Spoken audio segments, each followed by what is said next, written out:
오늘 하나님께서 우리에게 주신 말씀은 창세기 26장 12절에서 29절 말씀입니다. 창세기 26장 12절에서 29절 좀 많습니다. 좀 빠른 속도로 제가 봉독해 올립니다. 구약성경 36페이지입니다.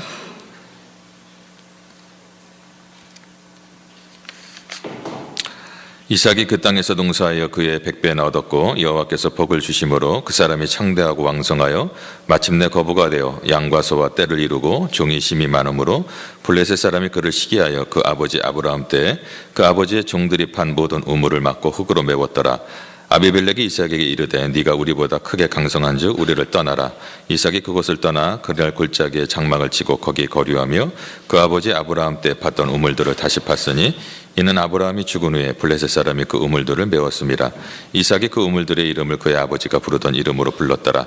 이삭의 종들이 골짜기를 파서 샘 근원을 얻었더니 그랄 목자들이 이삭의 목자와 다투어 이르되 이 물은 우리의 것이라 하며 이삭이 그 다툼으로 말미암아 그 우물 이름을 에색이라 하였으며 또 다른 우물을 팠더니 그들이 또 다툼으로 그 이름을 신나라 하였으며 이삭이 거기서 옮겨 다른 우물을 팠더니 그들이 다투지 아니하였으므로 그 이름을 르호봇이라 하여 이르되 이제는 여호와께서 우리를 위하여 넓게 하셨으니 이 땅에서 우리가 번성하리로다 하였더라. 이삭이 거기서부터 부엘사바로 올라갔더니 그 밤에 여호와께서 그에게 나타나 이르시되 나는 네 아버지 아브라함의 하나님이니 두려워 말라. 내 종 아브라함을 위하여 내가 너와 함께 있어 내게 복을 주어 네 자손이 번성하게 하리라 하신지라. 이삭이 그곳에 제단을 쌓고 여호와의 이름을 부르며 거기 장막을 쳤더니 이삭의 종들이 거기서도 우물을 팠더라. 아비멜렉이 그 친구 아우삭과 군대 장관 비골과 더불어 그랄에서부터 이삭에서 온지라. 이삭이 그들에게 이르되 너희가 나를 미워하여 나에게 너희를 떠나게 하였거늘 어찌하여 내게 왔느냐. 그들이 이르되 여호와께서 너와 함께 계심을 우리가 분명히 보았으므로 우리의 사이 곧 우리와 너 사이에 맹세하여 너와 계약을 맺으리라 말하였노라. 너는 우리를 해하지 말라. 이는 우리가 너를 범하지 아니하고 선한 일만 네게 행하여 네가 평안히 가게 하였습니다. 이제는 너는 여호와께 복을 받은 자니라. 아멘. 우리 앞뒤로 한번 인사하겠습니다. 주님의 이름으로 사랑합니다. 환영합니다. 인사 한번 하겠습니다. 요즘에 독감이 유행인 것 같습니다. 또 집사님 전화 한번 했더니 독감으로 고생하셨다 그러는데 감기 조심하시고 늘 강건하시기 바랍니다. 우리 교회에서 여기서 한 2시간 30분 떨어진 곳에서 컨비니언스를 하시는 집사님이 계십니다. 다 아시죠? 누구신지? 이 설교가 홈페이지와 또 CD로 많은 사람들이 듣기 때문에 실명은 거론하지 않겠습니다. 그런데 저희 집사님이 3년 전에 아무것도 없는 그곳에서 가게에 들어가셔서 3년 동안 장사를 하셨는데 정말 황무지에서 장미꽃을 피우게 되었습니다. 매출이 없는 곳에서 열심히 해서 매출을 굉장히 늘렸습니다. 그런데 매출이 늘릴 동안 그동안에 많은 고생을 했지요. 안 그렇습니까? 가지고 있는 돈을 투자하면서 많은 고생을 했습니다. 그런데 그 집주인이 시기가 있었던지 시기와 질투가 나서 그런지 세입자는 약자입니다. 그러죠? 세입자는 약자예요. 근데 여러 가지 트집을 잡아서 매년 1,000불 이상씩 그 가게세를 올렸다고 합니다. 여기 시골에서 여러분 얼마나 번다고 가게세를 그렇게 올리면 되겠습니까? 그런데도 제 집사님 부부는 단 한 번도 싸우지 않고 그 주인이 하자는 대로 해주면서 마지막에는 더 이상 그 가게세를 감당할 수가 없어서 그 동네 옆에를 쳐다보다 보니까 좋은 가게가 하나 있더래요. 그래서 그 가게에서 가게를 이전해서 지금 했는데 그 가게는 지금의 월세 가게세 3분의 1밖에 되지 않는다고 합니다. 똑같은 자리에 거의 비슷한 자리에 주차장 파킹도 8대나 할 수 있고 아주 좋은 삼거리의 가게였습니다. 사람들이 그 집사님이 워낙 선을 많이 베풀고 사람들에게 잘했더니 그 사정을 알고 많은 사람들이 이삿짐을 도와주고 또 음식이 없을 때 와서 음식도 갖고 와서 주면서 많은 위로를 주셨다고 합니다. 제가 며칠 전에 그 가게를 한번 신방으로 다녀왔습니다. 가면서 한 번 더 느낀 건 참 이렇게 먼 곳에서 교회 오는 게 쉽지가 않은데 한 2시간 반 거리를 해서 갔는데 가게를 딱 들어서는 순간 야, 이것이 하나님의 은혜가 넘치는 곳이구나 그런 어떤 느낌이 확 받았어요. 가게도 참 좋고 마음이 평안해졌습니다. 그래서 오늘 이 본문 말씀을 이 본문으로 정하게 되었습니다. 성경 말씀대로 온유한 자가 받는 큰 복이 우리 집사님이구나 하는 걸 생각하면서 너무 감사했고, 또 어려운 상황 가운데서도 또 온유하게 다투지 않고 온유하게 이 상황을 이겨내신 우리 집사님을 보면서 하나님께 감사드렸고, 또 우리 집사님이 한인선교교회 성도라는 그 사실이 담임 목사로서 너무나 자랑스러웠습니다. 세상 사람들은 끈을 좋아합니다. 배경을 좋아합니다. 너 뒤에 뭐가 있어? 내 뒷배경에 누가 있으니까 조심해라.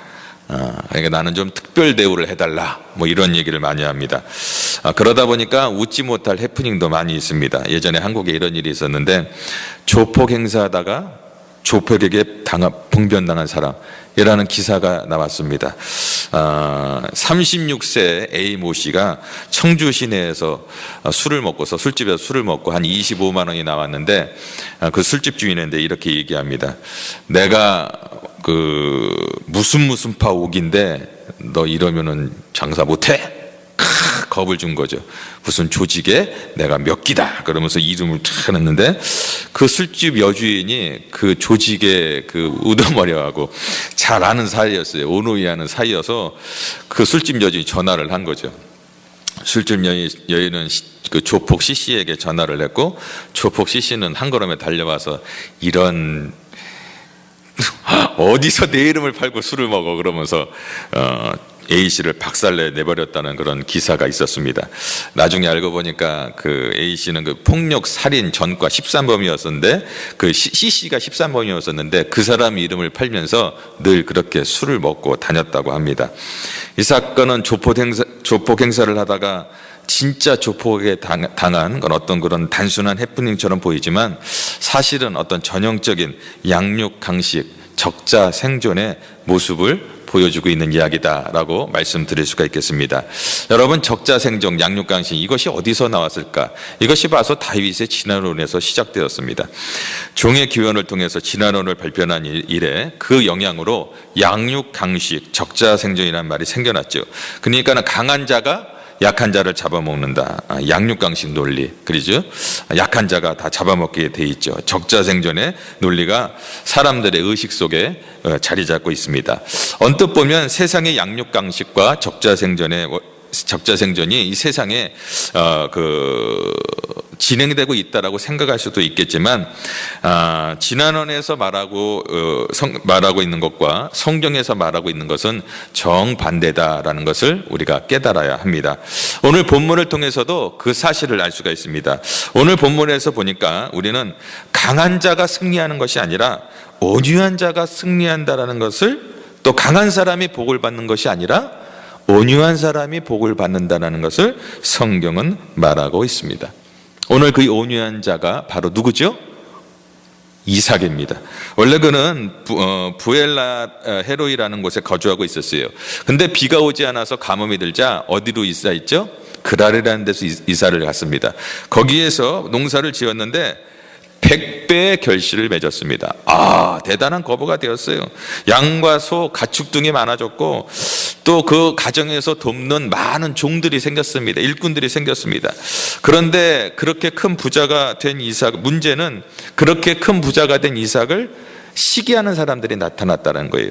다른 지방에서 이사를 온 이삭이 크게 성공을 하자 전부터 살고 있었던 사람들이 시기와 질투가 난 거예요. 블레셋 사람들이 또 이삭을 시기하게 되었습니다.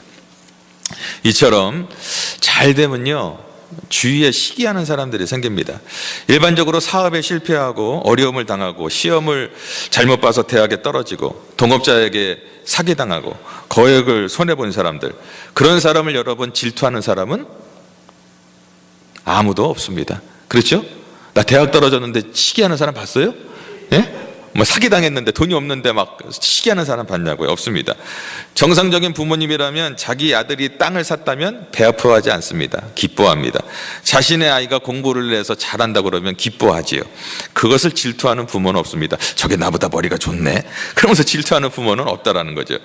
그러나 갑자기 친구가 사업이 잘 돼서 대박을 터뜨렸다든지, 꼴찌를 하던 이웃집 아이가 1등을 한다든지, 초등학교 동창이 우연히 땅을 샀는데 그 땅이 대박을 터뜨려서 몇십 배로 올랐다, 몇백 배로 올랐다든지 그러면 시기하고 질투가 이루어집니다. 여기 있는 분 중에 누가 하나 로또 당첨돼 보세요.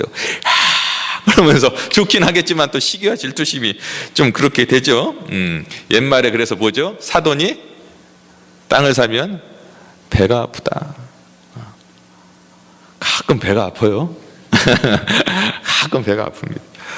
그러나 야고보서 3장 16절에 보니까 시기와 다툼이 있는 곳에는 혼란과 모든 악한 일이 있다라고 말씀하고 있습니다. 그런 것처럼 시기와 질투는 매우 위험한 것이다. 이웃과의 관계를 어렵게 하고 친구 관계를 깨트리고 또 교회 공동체를 혼란스럽게 하는 것이 바로 시기와 질투입니다. 한 농부가 나귀와 염소를 기르고 있었습니다. 주인은 무거운 짐을 실어 나르는 나귀를 너무너무 사랑했습니다. 그러자 염소가 질투가 났어요. 어떻게 하면 저거 나귀의 사랑을 내가 주인에게 뺏어올 수 있을까? 그래갖고 이제 꾀를 내갖고 염소가 나귀에게 가서 얘기를 합니다. 나귀야, 너는 어떻게 그렇게 맨날 무거운 물건을 이렇게 지고 가냐? 주인이 너무한 거 아니야 이거? 너무 힘들지 않니 너? 그러니까 물을 건너갈 때 계속 넘어져 봐. 그러면 무거운 거 안 들게 할 거야. 나귀가 가다가 이제 염소의 말에 좀 나귀가 귀가 크고 이제 좀 얇잖아요. 그래서 이제 가다가 그 말을 듣고 몇 번 계속 넘어졌어요. 그런데 사랑하는 그 나귀가 넘어지니까 이 주인이 가슴이 아픈 거예요. 그래갖고 의사를 불러왔습니다. 그러자 의사가 말하기를 이게 나귀가 기력이 약해졌으니까 염소의 간을 먹이면 나귀가 회복될 것이다 라고 얘기를 했습니다. 그래서 염소의 간을 빼서 나귀를 치료했다라는 그런 이야기가 있습니다. 여러분, 시기와 질투는 이와 같이 부메랑과 같습니다. 여러분들은 가인을 기억하실 거예요. 가인은 동생 아벨을 시기하고 질투해서 결국 살인을 저질렀습니다. 결국 성경 최초의 뭐죠? 살인자가 되었습니다. 사울왕 아시죠? 참 몸도 좋고 잘생겼다고 성경은 말합니다.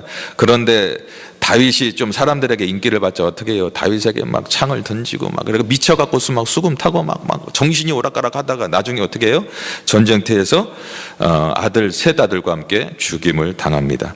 이처럼 시기하고 질투를 하면 상대방이 피해를 보는 것이 아니라 본인이 피해를 보는 거예요. 여러분이 시기와 질투를 가볍게 생각하면 절대로 안 되는 것입니다. 시기와 질투는 우리로 하여금 축복된 인생을 못 살게 하는 그런 무서운 괴물이다, 무서운 사탄의 전략이다라는 것을 깨달으시고 우리 삶 가운데 시기와 질투가 다 없어지기를 주의 이름으로 축원합니다. 아멘. 시기와 질투가 목사들이 더 많은 것 같아요. 어떨 때는 설교를 좀 잘하고 은혜를 많이 받으면 부목사 시절에도 이렇게 교회가 좀 크면요, 설교를 잘하면은 이상해요. 부목사들끼리도 얼굴이 안 좋아지고 목사님 얼굴도 좀 안 좋아했고 그런 걸 좀 많이 보게 됩니다. 답답한 거죠. 저도 그러지 않기를 바랍니다. 우리 전일구 목사님이 나보다 설교를 더 잘하더라도 잘하십니다. 그런 날에 속히 오길 바랍니다. 제가 제 밑에 있었던 분들이 더 잘 돼야죠. 담임 목사보다 더 잘 돼서 가야죠. 더 잘 되길 바랍니다.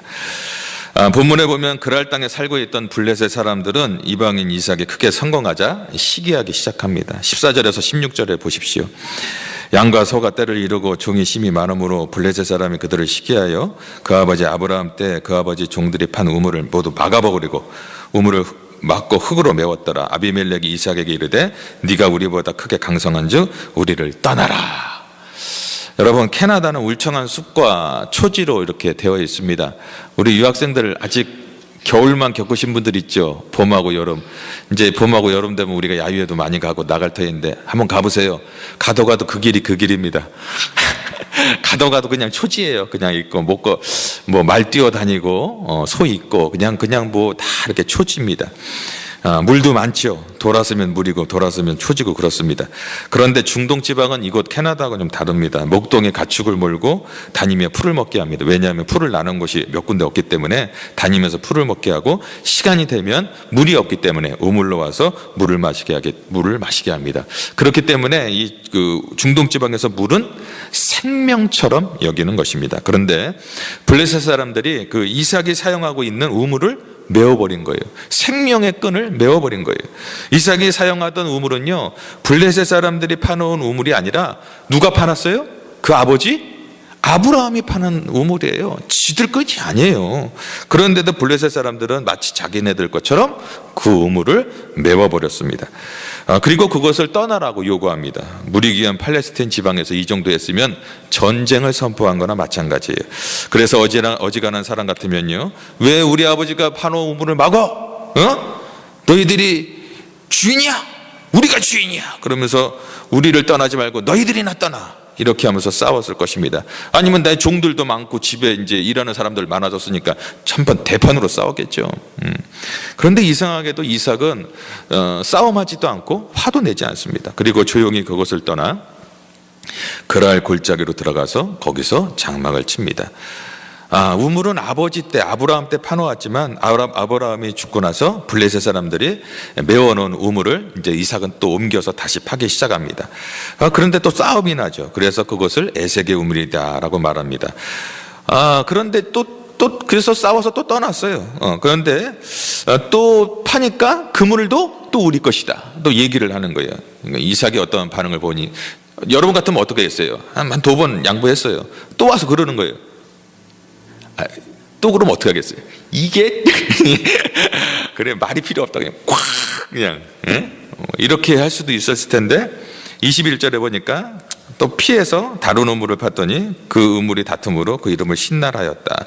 이삭은 화를 내지 않고 뭐라 그러면 다시 내주고 다 가서 또 우물 팔고, 다시 뭐라 그러면 또 내놓고 가서 우물을 파고 그렇게 합니다. 이제 22절에 보니까 또 이사를 하죠. 거기서 이제 우물을 팠는데 넓은 공간이라고 르호봇의 우물이라고 이렇게 이름을 정합니다.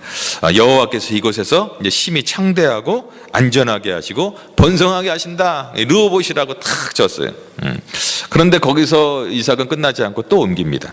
23절에 보면 거기를 떠나 부엘사바로 이사를 갑니다. 이처럼 이삭은 다툼이 있을 때마다 어떻게 해요? 조용히 이사를 가게 되었습니다. 이삭은 우물을 빼앗은 그런 어떤 빼앗아가는 블레셋 사람들에게 무려 5번이나 양보를 했습니다. 아마 우리 같으면 솔직히 말해봅시다. 우리끼리 했으니까 어떻게 했습니까? 예? 권사님, 난리가 났어요? 예? 머리끄댕이 다 잡는 거지 그냥. 예. 다 나와! 그러면서 이제 난리가 났겠죠. 나 죽고 너 죽자, 뭐 이런 식으로 싸움을 벌였을 것입니다. 왜냐하면 물은 생명이기 때문에 그렇습니다. 당장 물이 없으면 살 수가 없는데 갑자기 이상한 사람들이 나타나서 우물을 뺏어가고 자기네들 것이라고 그러고 우물을 막아버린다면 가만히 있을 사람이 어디 있겠습니까? 화가 나죠. 그러나 이삭은 달랐습니다. 이삭은 온유한 사람이었어요. 그는 다투지 않고 온유하게 행동했습니다. 하나님께서는 그 온유함을 보시고 자기를 힘들게 하는 사람들에게조차 온유하게 대하는 이삭을 하나님께서 기뻐하셨다라고 성경은 말합니다. 23절과 24절 봅니다. 이삭이 거기서부터 부엘사바로 올라갔더니 그 밤에 여호와께서 그에게 나타나 이르시되 나는 네 아버지 아브라함의 하나님이니 두려워하지 말라. 내 종 아브라함을 위하여 내가 너와 함께 있어 내게 복을 주어 내 자손이 번성하게 하리라 하신지라.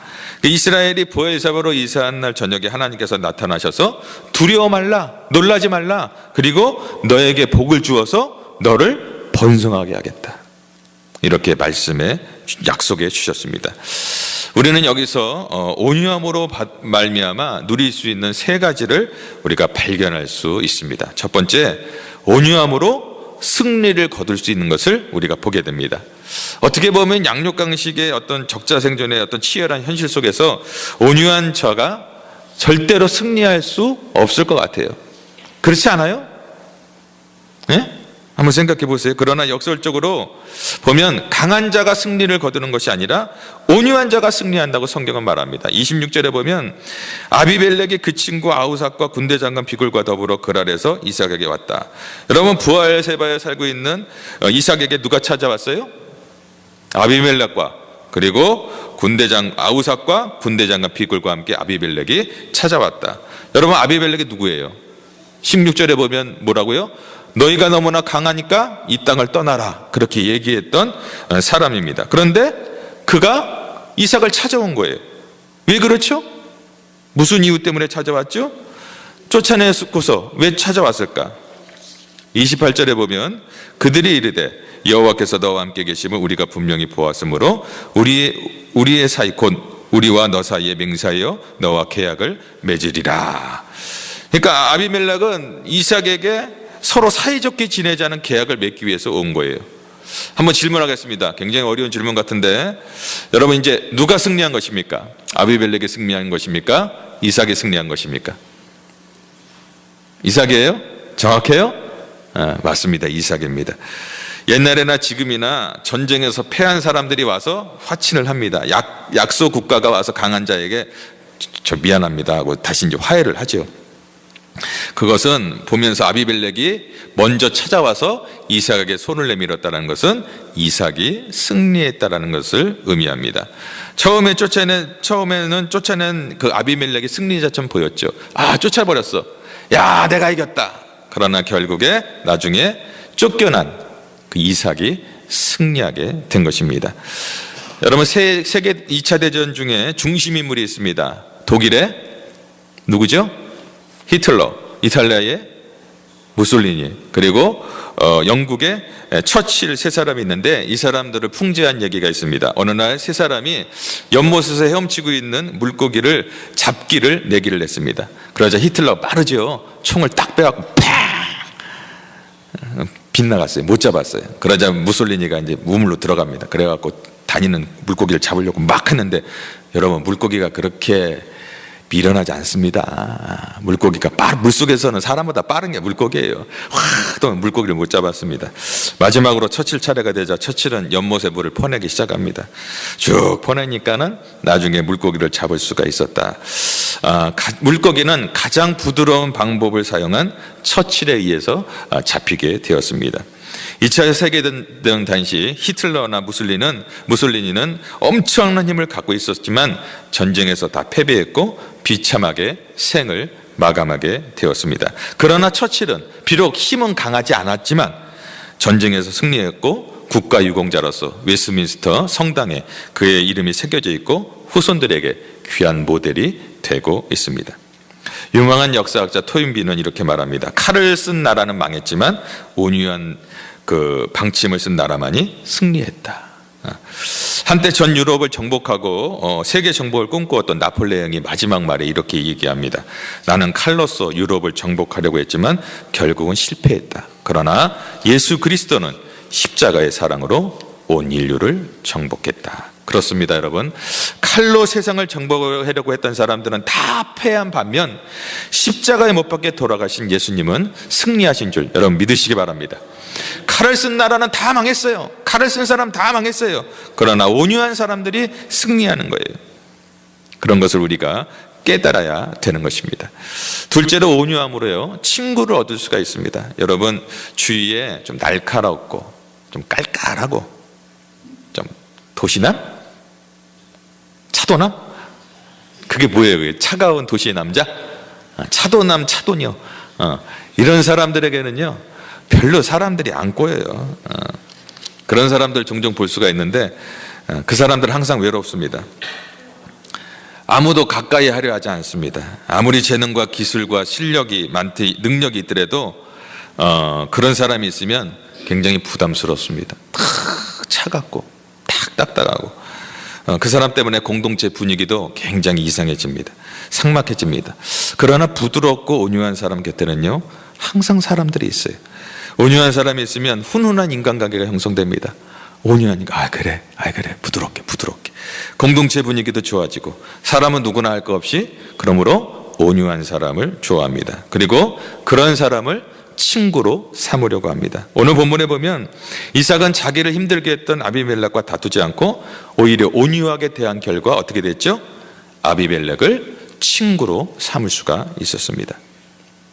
여러분, 아브라함 링컨이요 미국 대통령이 당선된 후에 국방부 장관을 누구 쓴지 아십니까? 스탠턴을 썼습니다. 많은 사람들이 깜짝 놀랐어요. 어떻게 그렇습니까? 왜냐하면 스탠턴은 기회가 있을 때마다 여러분 고릴라를 보려면 아프리카로 가지 마십시오. 고릴라를 보고 싶다면 일리노이 주에 있는 스프링필드에 가면 링컨이라는 고릴라를 만날 수 있습니다. 아주 악담을 하고 아주 반대했던 그런 사람이었어요. 그런데 그 링컨이 그를 국방부 장관으로 한다고 하자 참모들이 어떻게 얘기합니까? 말이 됩니까? 그 원수입니다. 그건 없애버려야 됩니다. 막 그러는 거예요. 그러자 링컨이 빙그레 웃으면서 이렇게 말했다고 합니다. 저도 그렇게 생각합니다. 원수는 제 마음에서 없애버려야 됩니다. 그러나 그것은 원수를 죽여서 없애라라는 말이 아니라 원수를 사랑으로 녹여서 친구로 만들라라는 말입니다. 예수님도 말씀하셨습니다. 원수를 사랑하라고. 이제 그 사람은 나의 적이 아닙니다.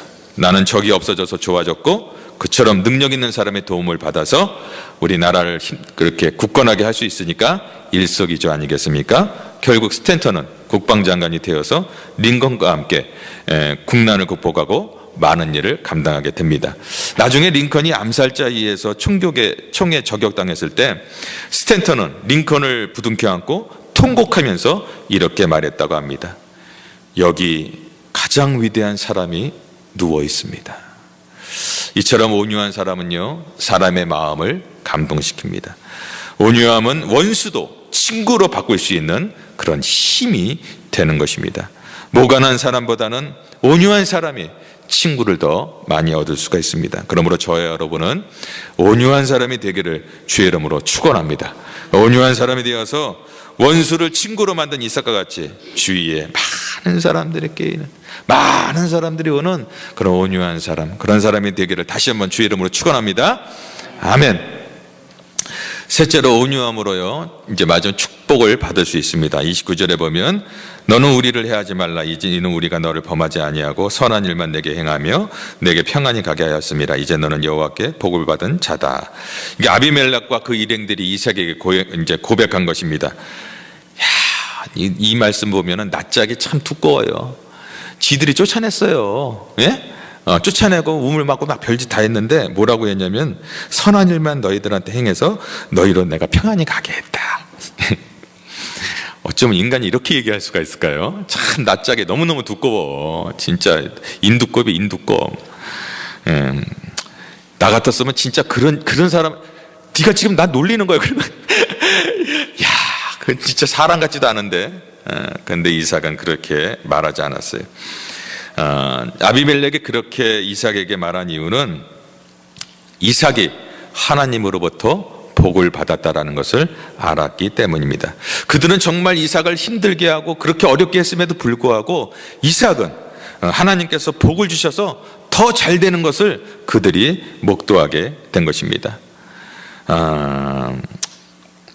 그들은 자기들의 행동에 아무런 대항도 하지 않고 온유하게 행동을 하고 그러한 어떤 온유한 모습으로 나간 그 이삭에게 하나님께서 복을 주셨다라는 그 사실을 그들은 알고 있었습니다. 그래서 이삭을 향해 너는 여호와께 복을 받은 자다라고 그들이 말하고 있는 것입니다. 여기에서 우리가 알 수 있는 것은 하나님은 온유한 사람을 좋아하시고 온유한 사람에게 기업 땅에 복을 주신다는 것을 우리가 알 수가 있습니다. 성경을 보면 하나님께서 온유한 사람에게 복을 주시겠다고 했는데 시편 37편 11절에 보면 온유한 자들은 땅을 차지하며 풍부한 화평으로 즐거워하리로다. 예수님께서도 마태복음 5장 5절에 보니까 온유한 자는 복이 있나니 그들이 땅을 기업으로 받을 것이다. 온유한 자는 땅을, 이 땅에서 사는 동안 땅을 기업으로 받고 또 어떤 땅을 받아? 하늘에 있는 땅까지 다 받아 누리게 되는 것입니다. 사실 온유한 사람의 대표 누굽니까? 나는 온유하니. 예수님이 온유한 자예요. 이 땅을 다 정복했습니다. 그러니까 온유한 사람은요, 땅을 다스리는 복을 받는다는 것입니다. 약육강식 어떤 행정 경쟁의 치열한 경쟁 속에서 제가 이렇게 얘기하고 있으면 목사님 세상을 몰라서 그래요. 세상 한번 나가보세요. 그렇게 얘기할 수 있죠. 현실과 좀 동떨어진 말씀일 수도 있습니다. 그러나 이 말씀은 영원 불변한 진리인 줄 여러분 믿으시기 바랍니다. 아멘. 만약 앞에서 제가 언급한 양육강식 적자생존의 원리가 적용된다면 온통 세상에는 덩치 큰 것들만 있어야 돼요. 예? 무서운 공룡, 그렇잖아요. 공룡이 살아남아야죠. 공룡들 다 있지만 호랑이, 사자 이런 것들이 길거리 돌아다녀요. 그러나 실제로 그렇지 않습니다. 거대한 공룡은요, 화석을 통해서만 우리가 볼 수가 있어요. 그리고 사자나 호랑이는 이제 다 거의 다 없어져 갖고 어디에 가면 볼 수 있어요? 동물원에나 가야 사자나 호랑이를 볼 수가 있습니다. 그런 반면에 이리와 개는 비슷한 종류지만 사나운 이리는 동물원에 가면 철장에서 늑대인가? 하여튼 그러지만은 온유한 개는 어떻습니까? 온 가정마다 다 들어가고 사랑을 독차지하고 있어요. 예? 우리 저 박세도 집사님 개가 차우차우의 중국 개 얼마나 이쁜지 잘 말씀을 들으면 이쁘다고 그러는데 한번 보고 싶어요. 우리 집사님의 그 온유한 개 그냥 가면은 꼬리를 살랑살랑살랑 주인한테 이러니까 집사님은 딱 시간만 되면 가야 됩니다. 왜요? 밥 주러 가야 됩니다. 온유한 자가 사랑을 받는 거예요. 온유한 개. 커다란 날개와 부리를 가진 독수리 보십시오. 제가 이번에 이 토론토에 우리 아이들이 어려서 동물원에 갔더니 쇼를 하더라고요. 참 불쌍해. 독수리 묶여갖고 이렇게 날아다니면서 뭐 하여튼 막 뛰어다니고 뭐 물고 다니고 그러는데 참새들은 그 밑에서 다 사람들 흘린 과자들 먹으면서 잘잘잘잘 어디를 가든지 참새들은 그냥 때로 있어요. 여러분, 힘이나 세고 난폭한 맹수들은 지구상에서 점점 사라지는 반면에 양이나 소 같은 온유한 초식동물들은 인간의 보호를 받으면서 더욱더 번성하고 있습니다. 언뜻 보면 세상이 힘의 논리로 진행되는 것처럼 보이지만 실제로는 그렇지 않습니다. 이것은 비단 동물의 세계뿐만 아니라 인간 세계에서도 해당되는 말이라는 것입니다. 힘으로 되는 게 아니에요. 중동에 보세요. 리비아, 가타피. 인생을 갖다가 할 수 있을 것들을 갖았지만 50년 만에 정권에 막을 내리고 죽어버려서 비참하게 죽었습니다. 지금 그 시체가 어디 있는지도 모르죠. 비참하게 죽었어요. 아프리카의 독재자들 다 그렇게 나갑니다. 이제 김정일 죽었고 김정은도 얼마 못해서 무너질 줄 믿습니다. 다 무너지는 거예요.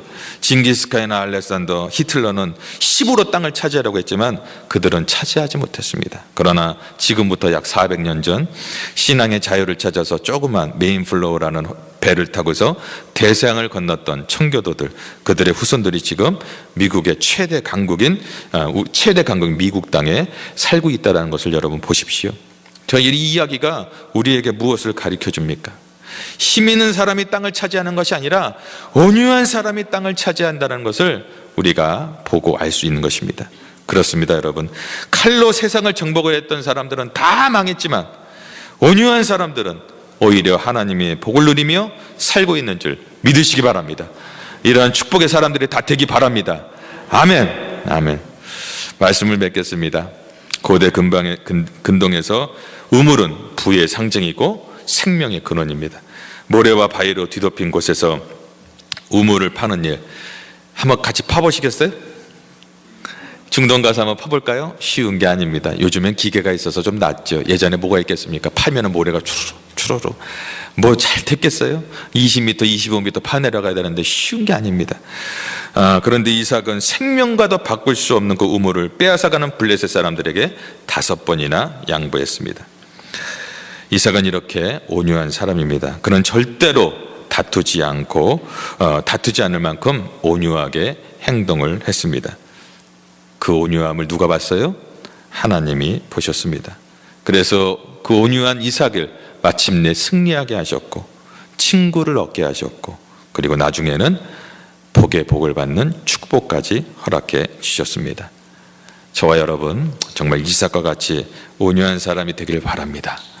인생 살다 오면 우리 젊은이들 특별히 참 억울한 일을 당할 때도 있고 아무리 가슴을 쳐도 속이 풀리지 않는 일을 당할 때도 있습니다.